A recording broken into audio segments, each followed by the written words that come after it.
Aduh, saya sebenarnya nggak nyangka ya, maksudnya ini ada di momen ini. Saya tuh sebenarnya menghindari. Maaf sih buat wartawan semuanya, saya kan nggak pernah jawab.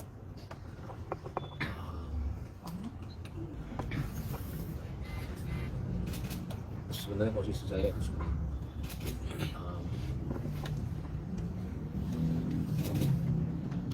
Saya memang bisa dibilang dikhianati sama dua orang dekat saya, dari pihak perempuan sama laki-laki. Yang laki-lakinya itu adalah teman baik saya sendiri.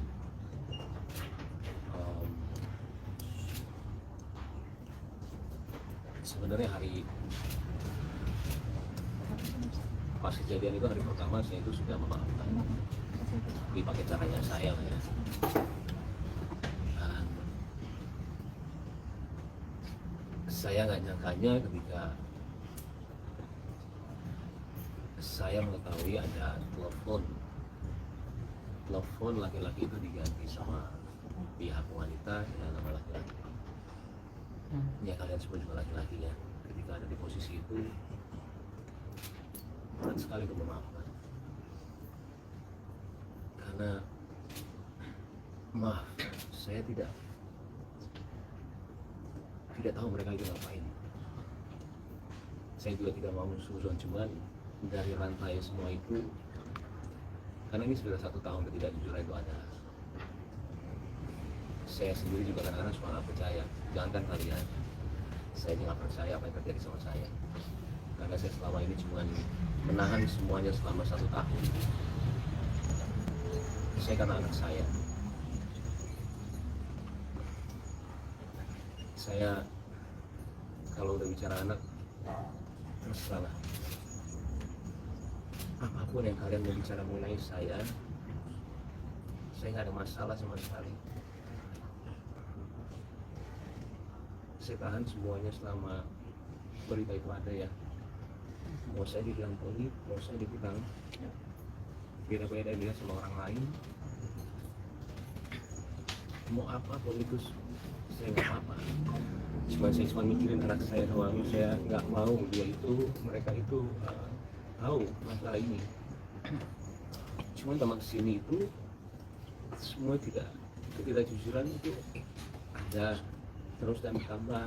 Saya yang nggak ini sendiri ya, maksudnya nggak percaya. Saya itu mau menyelesaikan siapa lain, itu nggak bisa. Kalaupun saya maaf banget ya, kalaupun saya bicara yang mencari panggung, itu adalah bukan saya ketika kejadian itu ada. Saya kasih tahu sama kalian semua, saya mungkin dipuja-puja sama semua orang ya. Apalagi kalian ada yang bilang juga kalau saya tidak setuju kalau dia itu pakai hijab. Maka saya mau dia pakai hijab. Pakainya hijabnya itu gak barengan bulannya dengan permasalahan ini. Saya itu juga cuma berdoa mudah-mudahan dapat hidayah, mudah-mudahan dikasih jalan yang benar, itu aja. Saya nggak mau ada juga sama dia sebenarnya. Apalagi bilang, saya jujur selama hidup saya itu baru dibilang pelit sama 1 orang, itu istri saya sendiri. Saya juga bingung, saya nggak pernah dibilang pelit sama orang seumur hidup saya. Kalau saya pelit, bagaimana mungkin saya menafkahi keluarga dia? Tanggungannya bagi saya, adiknya kita kerjakan di sini, adik yang satu lagi juga saya menyiasati untuk buat YouTube tanpa saya mengambil uangnya sama sekali. Saya lebih kayak memberikan air, berarti orang tuanya pun tiap bulan saya kasih melebihi dengan orang tua saya. Kalau kalian mau tahu semua di sini, uang saya itu masuk perusahaan, tapi uangnya Paula itu punya dia. Saya nggak ambil 1 rupiah uangnya. Saya digaji dari perusahaan, Paula saya kasih tahu kalian mulai berapa, dan tidak sedikit. Jadi hasil kerja saya itu masuk perusahaan Paula.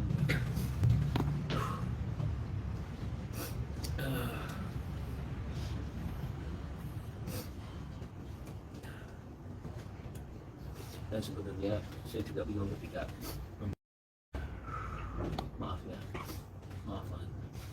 monogami itu ada sebelum kita perceraian. Itu karena saya juga menanyakan kenapa membicarakan apa monogami, kan kita belum cerai. Saya itu nggak pernah ngecek handphone istri saya karena saya sangat percaya sama dia. Sekalipun saya nggak pernah. Ketika ada berita itu ada yang datangnya dari asisten pribadinya, saya nggak ngecek ya, maaf. Ini kasih lihat saya. Terus saya mau ngomong apa? Saya nggak akan jabarin di sini semuanya. Saya ke keluarga saya tanya harus gimana, ini begini. Mereka bilang selesaikan. Dan juga saya nanya sama ayah saya. Satu kunci kehidupan saya dalam kehidupan, saya selalu menanyakan orang tua saya. Putusan dia adalah putusan saya, bahwa saya udah nggak ada. Ayah saya bilang selesaikan. Mau beli apa lagi banyak. Akhirnya saya kata ke dia, jadi kalau bilang ini semuanya tiba-tiba, enggak. Saya waktu itu udah gak kuat juga, tapi bukan masalah ini ya, jadi masalah sifat. Saya datang ke orang tua dia, dan saya udah bilang kalau saya dulu sudah tidak bisa. Tapi akhirnya saya coba lagi, saya bilang sampai terakhir ya, terakhir. Ya setelah terakhir itu tiba-tiba ya begini. Sekali lagi, mungkin saya tidak akan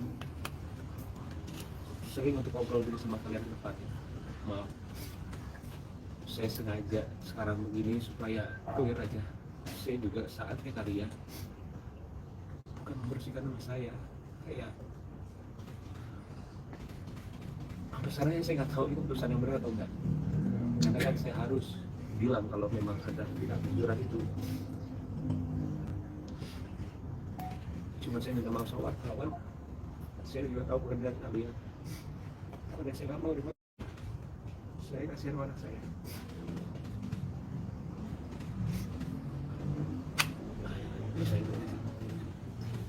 Ya, jadi pada intinya itu apa yang dikatakan Pak Emil itu berjalan sudah hampir setahun yang lalu. Jadi tepatnya November 2023 itu awal dan sudah dikembalikan, disampaikan, dibicarakan dan sebagainya. Materinya tidak perlu saya sampaikan, yang penting bahwa di sini ada problem yang luar biasa sehingga seorang suami mengambil sikap mengajukan permohonan cerai tarik ke pengadilan agama. Saya pikir intisarinya seperti itu. Permohonannya ada 26 item. Alasan-alasan yang disampaikan oleh Muhammad Ibrahim alias Pak Imbo, seperti itu ya rekan-rekan. Iya, paling itu aja ya. Saya mungkin tidak mau pertanyaan, maaf karena akan kemana-mana lagi nantinya. Saya juga tidak benci dengan semua orang yang sudah bilang sama saya apapun itu teman baik saya sendiri. Karena cerita dia adalah cerita dia. Tapi cerita saya, insya Allah saya bisa mempertanggungjawabkan semuanya. Dan saya yakin apapun yang terjadi ke depannya, saya sama pengacara saya, ya kita sudah siap apa yang terjadi.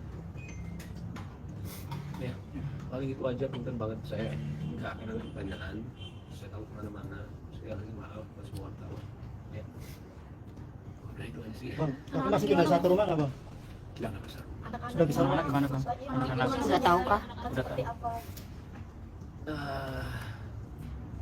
Sebenarnya kalian tinggal lihat anak-anaknya sih. Saya itu orangnya tidak pernah berpura-pura apapun ya.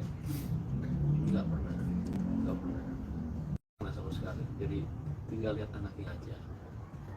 Kalau saya kan kalau bicara sekarang ini, takutnya nanti lagi, apalagi jadi buat apa? Kan saya takut pertanyaan. Makanya langsung yang dibawa kerja dia. Iya, ada satu lagi, waktu kemarin ada rame umroh nggak bilang. Iya bang. Saya tuh kadang-kadang mulut saya takut salah. Cuma saya juga bukan seorang yang tidak mau dibilang klarifikasi.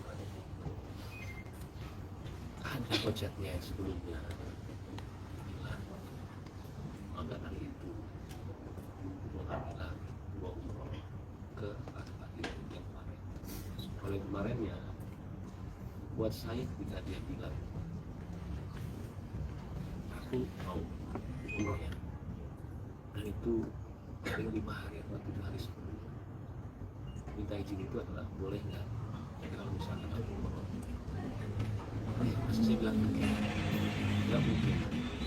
Dan waktu itu juga saya posisinya itu lagi mau roadshow untuk membayung, makanya sekalian lihat saya selalu bawa anak kemana-mana.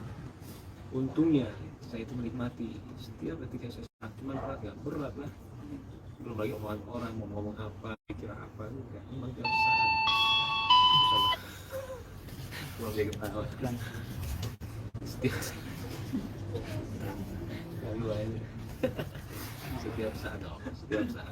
setiap saat saya itu selalu mikirin anak. Jadi buat saya berat atau nggak berat, saya harus ke kota-kota manapun itu bawa anak. Jadi kalau misalkan dibilang izin atau enggak, buat saya itu kayak gimana kemarin, yang 2010 itu emang ada. Kalau kemarin saya bilang, ya makanya saya bilang nggak tahu. Itu sih. Mas minta hak asuh gimana Mas? Dari pengacara saya aja. Gimana Pak? Kalau permohonan hak asuh kita sudah ajukan, itu merupakan salah satu petitum permohonan yang kita sampaikan di dalam permohonan kami. Alasannya ada 26 item persoalan yang kami sampaikan secara mendetail, dan permohonannya adalah juga terkait dengan hadona anak yang di bawah umur, dengan persoalan-persoalan yang kita sampaikan. Ini bukan hal yang mudah diambil keputusan, cukup berat, tapi ini yang terbaik dan harus dilakukan di saat sekian tahun harus mengalami penderitaan yang luar biasa. Tidak gampang seseorang laki-laki mengalami keadaan seperti ini. 1 tahun bukan waktu yang tepat, lama sekali dia harus menderita. Tidak sanggup, akhirnya pengadilan diserahkan persoalan ini ke pengadilan, seperti itu. Tapi sikap Paula sendiri di saat digugat cerai sama kamu gimana? Anda tanya ke Paula. Mungkin ngobrol gitu sama Bang Fahmi, perselingkuhannya sejauh mana? Terus ada melanggar hukum pernikahan nggak sih Bang? Itu otomatis Anda bisa tanya ke Humas. Yang jelas 26 item itu adalah hal-hal yang luar biasa, bahkan dengan ayat-ayat pun kita sampaikan. Jadi seorang wanita itu bagaimana perilakunya terhadap seorang istri, terhadap semuanya ada. Dalil-dalilnya juga bukan hanya KUH, bukan hanya undang-undang perkawinan, termasuk kompilasi hukum Islam, termasuk ada beberapa hadis kita sampaikan. Bagaimana sikap seorang istri terhadap suaminya? Semuanya secara mendetail kita sampaikan. Detik kami sampaikan, kejadian tahun ini dan tahun-tahun kita sampaikan. Seperti itu. Ini hal yang berat, tapi ini yang harus dilakukan. Ada kaitannya dengan postingan KBM yang dulu di Juni lalu terkait jangan ganggu istri orang, itu ada kaitannya dengan hal ini?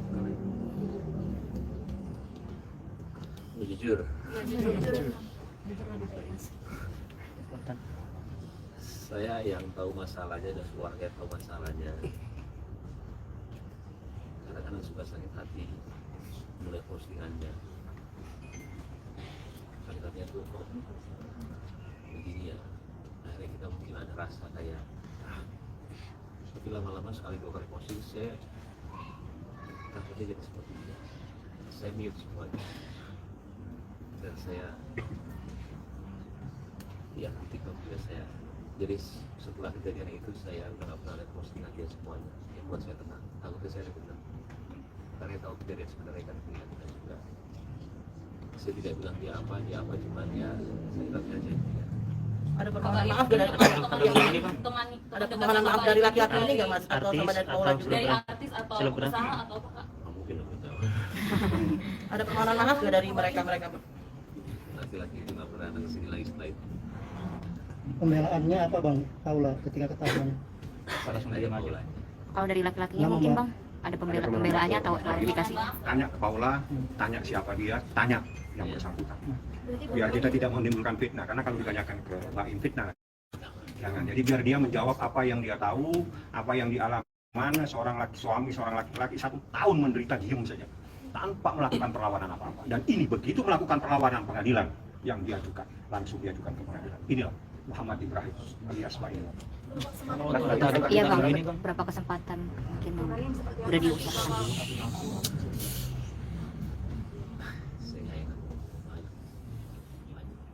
Banyak kejadian, cuma kita ambil yang intisarinya saja.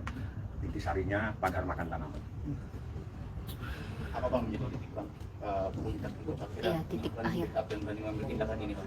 Jadi gini, Kalian ini baru tahu cerita. Saya nggak cerita dan tahu. Bapaknya ini baru tahu. Keluarga saya udah tahu semua, orang-orang sini udah tahu semua. sudah tahu semua. Jadi saya kali cuma 100% cuma tahu 17,5%. Saya nggak mau cerita. Ya kita lihat aja nanti perkembangannya seperti apa. Ya sudah. Tapi kenapa akhirnya Mas Bayu yang memilih keluar dari rumah? Pertanyaan bagus tuh. Itu dia. Pertanyaan bagus banget. Saya pun juga menanyakan hal yang sama. Tapi saya nggak akan cerita detailnya. Takutnya pro kontra. Tapi saya mengalah. Dan saya sempat menidurkan anak. Jadi saya selalu mendengarkan orangnya. Jadi kepala sekolahnya piano bilang kalau saya itu tidak boleh melihatkan berpisah sama anak-anak sampai 8 tahun.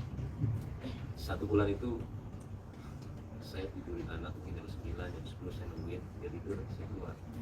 Sebulan penuh saya tidur. Sampai ada satu yang saya nggak bisa cerita kejadiannya. Saya tidak mau lagi. Saya bilang sama dia, saya nggak mau komunikasi lagi. Saya nggak mau ini, nggak mau ketemu sama. Buat saya sudah selesai. Berarti Bang, berarti bulan Bang berapa Martin bang untuk saling keluar dari rumah? memblokir nomor dengan Kak Paula dan saling memblokir nomor dengan Kak Paula sampai saat ini.